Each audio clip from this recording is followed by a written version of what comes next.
کریمی صاحب فرمائیے گا کہ اس پورے سفر کو ہم عرف میں معراج کہتے ہیں، اور کیا یہ سارا سفر کو معراج کہتے ہیں؟ اور معراج کا لفظی معنی بھی بتائیں، اس کا معنی کیا ہے؟ اصل میں اس میں محدثین نے مختلف اس کو جو ہے نا ڈیوائیڈ بھی کیا ہے، جیسے کہ مسجد حرام سے مسجد اقصی تک اس کو عموماً جو ہے معراج سے، اور پھر مسجد اقصی سے سدرۃ المنتہا تک اعراج سے، اور پھر سدرۃ المنتہا سے کعبہ قوسین کی مسند تک اس کو عروج سے تعبیر کیا ہے۔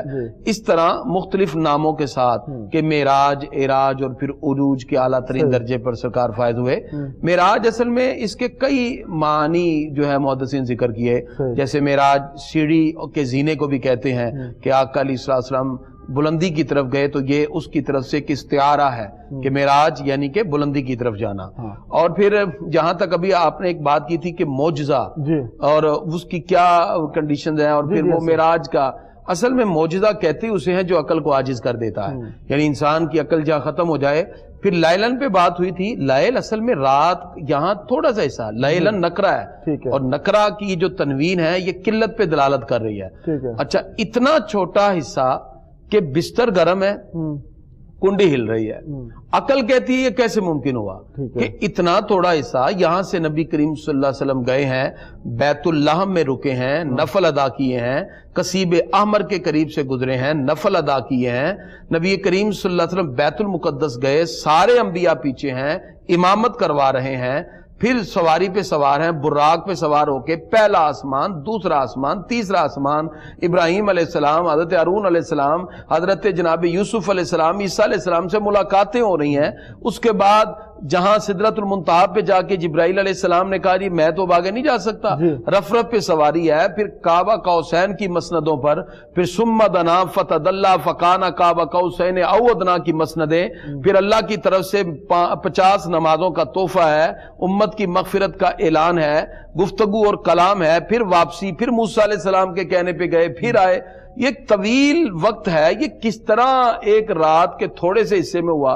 تو اصل میں اگر اس کو ہم دیکھیں کچھ نہ کچھ آج کے پیرامیٹرز کے مطابق چیزوں کو اس کی پیرامیٹر کے مطابق دیکھا جائے تو چیزوں ہر نکرہ قلت کے لیے ہوتا ہے، نہیں، ہر نکرہ نہیں۔ یہاں لیلم من المسجد الحرام، یہاں من کے ساتھ جب اس لیلن کو جوڑا گیا تو یہ نکرہ تنکیر پہ دلالت کر رہا ہے، یعنی نکرہ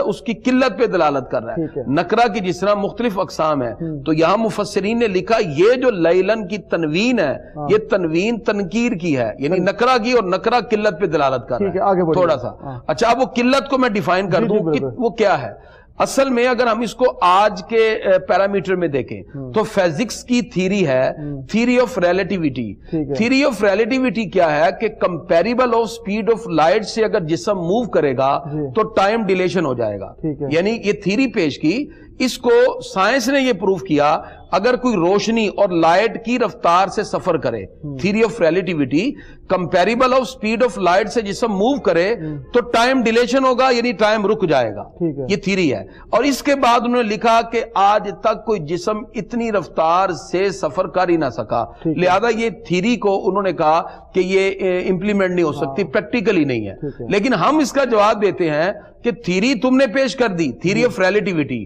تم کہتے ہو کہ پریکٹیکلی اس کا کوئی وجود نہیں ہے، تو ہم کہتے ہیں اس کا پریکٹیکلی وجود ہے، اس لیے کہ تمہاری تھیری میں یہ ہے کہ comparable of speed of light سے جسم موو کرے تو ٹائم ڈیلیشن ہوتا ہے، ٹائم رک جاتا ہے، تو یہ تو لائٹ کی رفتار ہے نا، لائٹ کو عربی میں برق کہتے ہیں۔ ہمارے آقا برق پہ سوار ہو کے نہیں گئے بلکہ براق پہ سوار ہو کے گئے، جو ٹائم کی بھی سپرلیٹو ڈگری ہے، یعنی جو لائٹ ہے، لائٹ کا جو ٹائم ہے اس کو اگر ہم براق سے تعبیر کریں، برق ہے فرسٹ ڈگری اور براق ہے سپرلیٹو ڈگری، یعنی یوں کہہ دیجئے کہ لائٹ کی رفتار سے چلنے پر ٹائم ڈیلیشن ہو جاتا ہے۔ ہمارے آقا تو لائٹ سے بھی تیز رفتار میں براق پر سوار ہو کے گئے، بستر بھی گرم رہا، کنڈی بھی ہل رہی تھی، لیلم من المسجد الحرام الى المسجد الاقصی، ہمارے پیارے آقا اللہ کی بارگاہ سے ہو کر پلٹ کے بھی واپس آ گئے۔ اس کو اللہ تعالیٰ نے لیلم من المسجد الحرام سے قرآن پاک میں ذکر فرما دیا،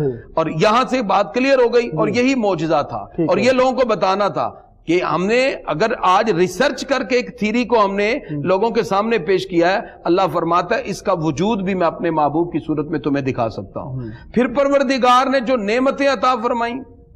سفر معراج کا ایک پورا تفصیلی دورانیہ جس میں آقا علیہ الصلوۃ والسلام کی وہ جو ازل سے وعدہ ہوا تھا، اللہ تعالیٰ فرماتا ہے ہم نے وعدہ لیا تھا سارے نبیوں سے کہ جب میرے محبوب آ جائیں لَتُؤْمِنُنَّ بِهِ وَلَتَنْصُرُنَّ، تم نے ایمان بھی لانا ہے اور مدد بھی کرنی ہے۔ پروردگار نے پھر اس کا اظہار معراج کی رات کیا کہ سارے انبیاء کرام پیچھے ہیں اور ہمارے پیارے نبی صلی اللہ علیہ وسلم مصلی پہ ہیں، اور سارے نبیوں نے سرکار کے پیچھے نماز پڑھ کے کہا ہم آپ پر ایمان بھی لائے ہیں اور ہم آپ کی شریعت کا اقرار بھی کرتے ہیں۔